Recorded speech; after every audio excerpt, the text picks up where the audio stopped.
Non, non, non, non. La RDC n'est pas maudite. Nous, peuples congolais, nous ne sommes pas un peuple maudit. Notre nation n'est pas non plus sous la malédiction.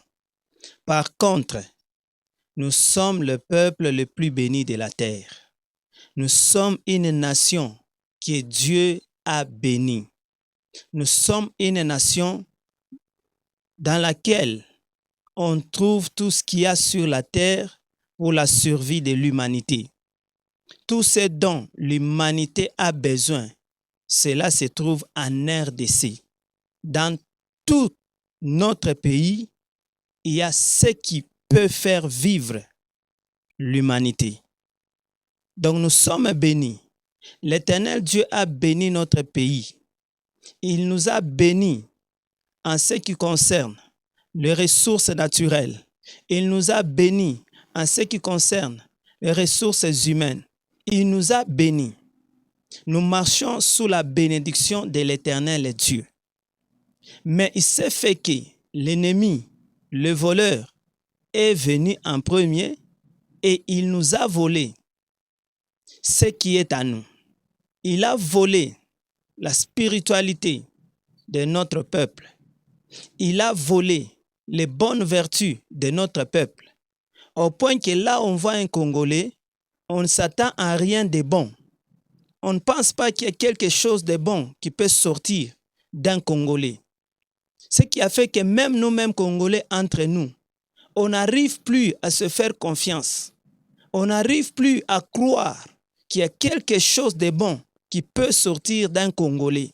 Donc tout ce que Dieu a donné comme potentialité aux Congolais, cela est étouffé. Tout ce que Dieu a donné comme potentialité, que ce soit spirituel, que ce soit naturel, tout cela a été étouffé par l'ennemi. Et tout ce qu'on fait voir, ce n'est que des mauvaises choses. Tout ce qu'on colle aux Congolais, ce n'est que des mauvaises choses. Non, nous ne sommes pas un peuple maudit. Nous sommes un peuple béni. Nous avons la grâce de Dieu avec nous. C'est à nous de changer la manière de voir les choses. C'est à nous de changer la manière de comprendre les choses. Ainsi, la RDC va parvenir à faire ressortir ce qui est en elle, ce qu'on n'a pas encore vu, ce qu'on n'a pas encore découvert. Sachez que dans notre pays, il y a des matières qu'on n'a pas encore découvertes et qui vont garantir la survie de l'humanité dans les jours qui viennent, qui vont garantir l'innovation de la technologie dans les jours qui viennent sur de nouvelles bases. Peuple congolais, nous sommes bénis. Beaucoup sont en train de dire le Congo n'a pas de chance. D'où vient cette pensée-là? D'où vient cette pensée de découragement? Nous ne devons pas nous décourager. Le Congo a plus que la chance. Le Congo a trouvé grâce aux yeux de l'Éternel. Vous savez, tous ceux-là qui sont venus dans notre pays autrefois, ou tous ceux qui y sont, même actuellement, qui sont en train de voler ce qui est à nous en termes de richesses, qui sont en train de penser nous dépouiller, c'est en vain. Malgré que nous vivons sur notre terre comme des esclaves, malgré qu'on nous traite comme des esclaves sur notre propre sol, cela n'est pas un problème, car tout ceci était prévu par l'Éternel. Tout ceci était prévu par Dieu. C'est Dieu qui permet toutes choses et c'est Dieu qui vient pour changer toutes choses. Donc, peuple congolais, autant à nous la pensée selon laquelle nous sommes un peuple maudit. Jésus dit ceci: tous ceux qui sont venus avant moi, ce ne sont que des voleurs. Ce ne sont que des voleurs à qui les brebis n'appartiennent pas. Ce ne sont que des mercenaires qui travaillent rien que pour leur salaire, rien que pour leur gain, qui ne travaillent pas pour le développement de notre pays, qui ne travaillent pas pour l'avancement de notre pays. Ils travaillent dans notre pays, ils bâtissent dans leur pays. Ils travaillent dans notre pays, ils transfèrent des capitaux dans leur pays. Oui, c'est bien. Cela a été ainsi permis par l'Éternel. Mais Jésus dit, moi, je suis le bon berger. Le bon berger, il se met en peine des brebis. Le bon berger, il vient pour entretenir les brebis, pour le bien des brebis. RDC, ton berger, c'est Jésus-Christ. RDC, tu appartiens à Jésus-Christ. RDC, nous sommes les seconds troupeaux de notre Père, l'Éternel Dieu créateur. Ainsi, nous devons savoir que celui qui vient, il vient pour prendre soin de nous parce que nous sommes son peuple, nous sommes son troupeau. Donc, RDC, tu n'as plus à te décourager. RDC, tu n'as plus à voir les choses comme s'il n'y a point d'espoir pour toi. Espère encore, car l'Éternel Dieu est ton berger. Tous les Congolais, nous connaissons les mauvaises choses qui ont été faites dans notre pays. On nous les a racontées d'une manière ou d'une autre. Même ceux-là qui ont travaillé à côté du diable, les anciens sorciers, les anciens magiciens, les anciens occultistes, ils nous ont fait voir combien ce pays a été vendu au diable. Ils nous ont fait voir combien certaines autorités de ce pays ont fait des pactes avec le diable. Ils nous ont fait voir combien ce pays a été amené dans le fond du gouffre des ténèbres. Ils nous ont fait voir toutes ces choses. Et quand nous regardons, des fois, il y en a qui se posent des questions, comme nous venons de le dire, qui disent il n'y a pas de chance pour le Congo. Et ce pays ne fera rien. Ce pays ne parviendra à rien. Écoutez, tout ceci, c'est ce que nous connaissons. Mais cherchons aussi à connaître qu'est-ce que Dieu aussi a prévu pour ce pays. Qu'est-ce que Dieu aussi a fait, qu'est-ce que Dieu est en train de faire et qu'est-ce que Dieu fera après. Nous devons maintenant nous intéresser à ce que Dieu est en train de faire. Parce que dans ce qui a été fait par les ténèbres, nous n'avons rien gagné. Nous n'avons aucune part dans ça. Et tout ce que nous avons récolté, ce n'est que des souffrances qui se sont répétées. Ce n'est qu'un pays qui se détruit chaque année. Ce n'est qu'un pays qui s'enfonce dans la douleur. Mais dans ce que Dieu a prévu, là, c'est le relèvement de notre pays. Voilà pourquoi nous sommes censés connaître le plan de Dieu pour notre pays. On nous a parlé dans ce pays qu'il y a eu certaines autorités qui ont fait des choses très mauvaises dans ce pays. Il y en a qui sont même parvenus à boire le sang humain, le sang frais des humains. Toutes ces choses-là, nous connaissons, nous avons appris ces choses. Mais est-ce que Congolais, peuple congolais, est-ce que nous connaissons ce que Dieu aussi a prévu pour notre pays? Dans notre mémoire, il y a beaucoup de mauvaises choses selon qu'on nous les a apprises. Maintenant, c'est le temps de changer les choses dans notre mémoire, de voir autrement les choses.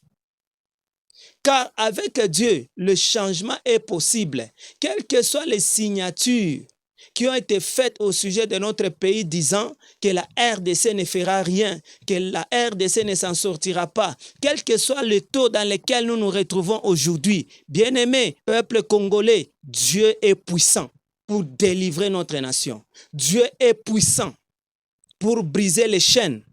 Dieu est puissant pour rompre les liens de l'esclavage. Dieu est puissant pour rendre notre nation libre. Dieu est puissant pour rendre notre nation indépendante. Dieu est puissant. Et nous devons maintenant regarder à Dieu pour voir qu'est-ce que Dieu a prévu de faire, qu'est-ce que Dieu est en train de faire. Les méchants ont fait leur temps, mais ce que Dieu va faire, c'est ce qui est important pour nous. Si dans les projets des méchants, les Congolais n'ont fait que pleurer, si dans les projets des hommes, les Congolais n'ont pas trouvé leur part, si à un moment les hommes ont présenté leur projet de société, les projets que les hommes ont acclamés, le peuple congolais a acclamé, mais au finish, il n'y a rien que le peuple a gagné. Ça, c'était le projet des hommes. C'est comme ça que les projets des hommes nous ont portés. Et le peuple n'a rien gagné. Mais il y a aussi un autre projet que nous devons connaître. le projet de Dieu. Et c'est dans le projet de Dieu que nous allons trouver le vrai bonheur. C'est dans le projet de Dieu qu'il y a la provision nécessaire pour la survie de notre peuple. C'est dans le projet de Dieu qu'il y a la provision nécessaire pour la paix, pour la joie. C'est dans le projet de Dieu qu'il y a la provision nécessaire pour rebâtir notre pays. C'est dans le projet de Dieu qu'il y a la provision nécessaire pour amener notre pays à un stade très élevé. C'est dans la provision de Dieu. Et nous devons maintenant connaître que Dieu a effectivement un plan pour notre pays. Dieu a un projet pour notre pays. Son projet n'est pas comme le projet des hommes. Car les projets des hommes, on essaie de les adapter aux circonstances et au temps. Et en suivant cela, les projets des hommes n'ont jamais réussi. Mais quant au projet de Dieu, sachez ceci. En ce qui concerne le projet de Dieu, c'est le temps et les circonstances qui vont s'adapter. Je répète bien, les temps et les circonstances actuelles vont s'adapter au projet de Dieu parce que tout doit répondre à la volonté de Dieu pour la RDC. Savez-vous que lorsqu'Israël sortait de l'Égypte, selon la connaissance des hommes, pour traverser la mer Rouge, il fallait s'adapter aux circonstances, c'est-à-dire se procurer des barques, se procurer des bateaux pour traverser. Mais parce que Dieu avait un projet avec ce peuple et que le projet de Dieu, c'était que ce peuple puisse se retrouver de l'autre côté, les circonstances se sont adaptées au projet de Dieu, c'est-à-dire la mer a laissé le passage au peuple d'Israël et ils ont traversé à sec. Donc, nous devons savoir une chose, parce que beaucoup de gens pensent que les circonstances actuelles vont empêcher à Dieu d'accomplir son projet pour la RDC. La réglementation des choses selon les systèmes ne peuvent jamais empêcher à Dieu d'accomplir sa volonté dans cette nation. Par contre, ce sont ces réglementations-là qui doivent s'adapter au projet de Dieu, qui doivent s'amender pour marcher sur la voie que Dieu a tracée pour la RDC. Nous devons changer notre façon de voir les choses, peuple congolais. Nous devons changer notre façon de voir les choses. Chers frères et sœurs congolais, les projets des hommes ne peuvent pas s'égaler au projet de Dieu. Les projets des hommes cherchent à satisfaire le système. Les projets des hommes se retrouvent limités par les exigences du système de ce monde. Les projets des hommes se retrouvent corrigés par le système de ce monde. Mais le projet de Dieu, qui peut les corriger? Qui peut dire non là où Dieu a dit oui? Qui peut dire non là où Dieu a dit pour mon peuple il faut ça, il faut ça? Qui peut dire non? Même la nature va travailler, va concourir à l'accomplissement de la volonté de Dieu dans ce pays. Même la nature va concourir à l'accomplissement du projet de Dieu dans ce pays. Si les hommes refusent, si les puissants de ce monde refusent, la nature va concourir à l'accomplissement du projet de Dieu dans ce pays. Il n'y a rien à faire.